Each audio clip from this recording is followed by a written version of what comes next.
Welcome to StartupHakk. My name is Spencer Thomason. I am the CEO and co-founder of CleanRouter, as well as many other products. Here are some lessons that I've learned building a successful business while challenging startup norms. My challenge is to push you to rethink startup success. Welcome to StartupHakk. Welcome to StartupHakk. Today we're going to talk about some lessons that I've learned about how to bootstrap your company. And we're an example of a company that is bootstrapped, meaning that we've funded ourselves either through loans or through self-funding, but we haven't taken any outside investor, or liquidated the company in any way. So this is the definition of a bootstrapped company.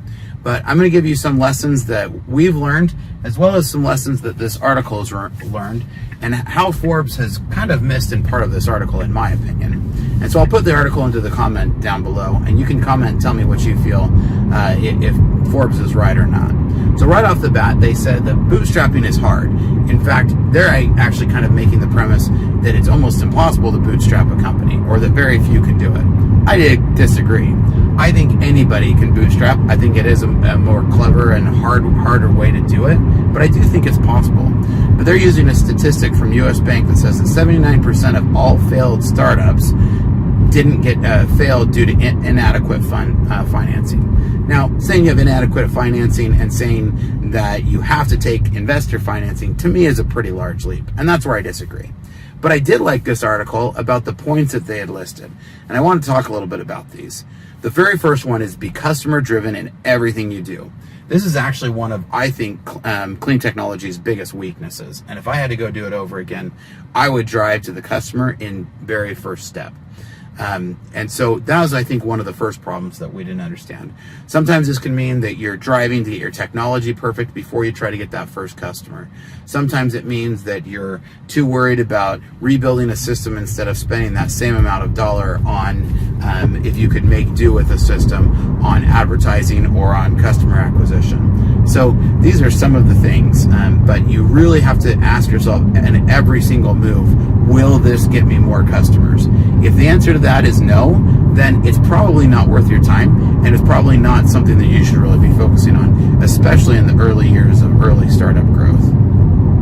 The next one is replicate success by continuing to do what works.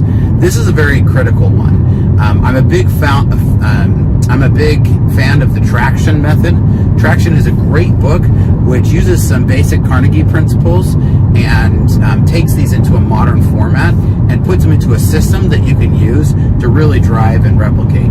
One of these principles is a scorecard, and this allows you to pick numbers that you are going to drive your business after. Now, I know in the early days it feels kind of hard to pick some of these numbers, but these are a little different numbers than like KPIs. They're numbers that define your business, and I guess they could become a KPI, but at the end of the day, these are numbers that define your business.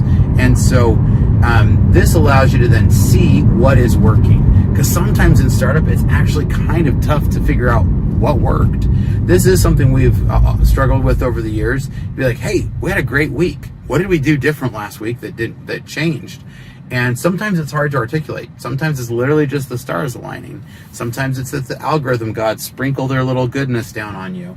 You know, we don't really know exactly what those reasons are, but ultimately, you need to make sure that you find what works and continue to repeat it. The next one is know when to step back and look forward. I call this zooming in or zooming out. There's a difference between working in your business versus working on your business. And as a founder, when you wear so many different hats, it's easy to always work on your business to where you're, or work in your business where you're doing nothing but just working on the day-to-day problems. Sometimes you need to step back, zoom out, and actually look at the bigger picture so that you can make sure that you're not missing the larger things. This is important, and a great way to do this is to set up an advisory board.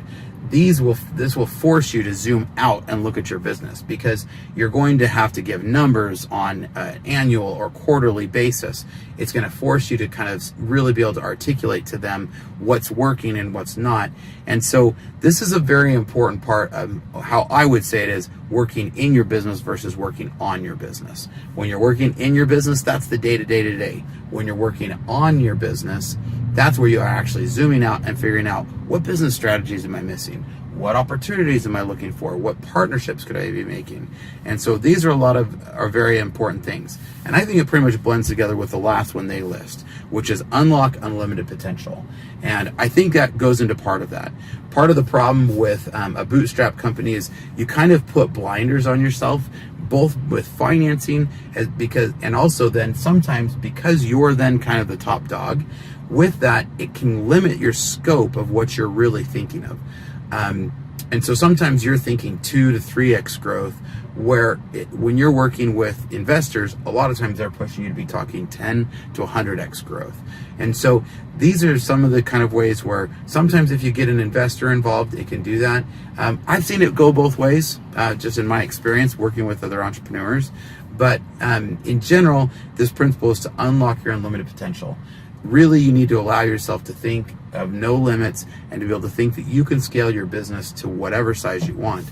So this becomes an important piece to definitely make sure. But I think it's kind of part of that other one, to make sure you work, zoom out to work on your business, not just in it. Don't forget to get your CleanRouter. Version 5 is out and it's getting rave reviews. Also, don't forget to get your kids protected online with the CleanPhone. It's a fantastic device that helps parents be able to monitor and control what the kids are doing on their phones. Thanks. Have a good one. Welcome to StartupHakk.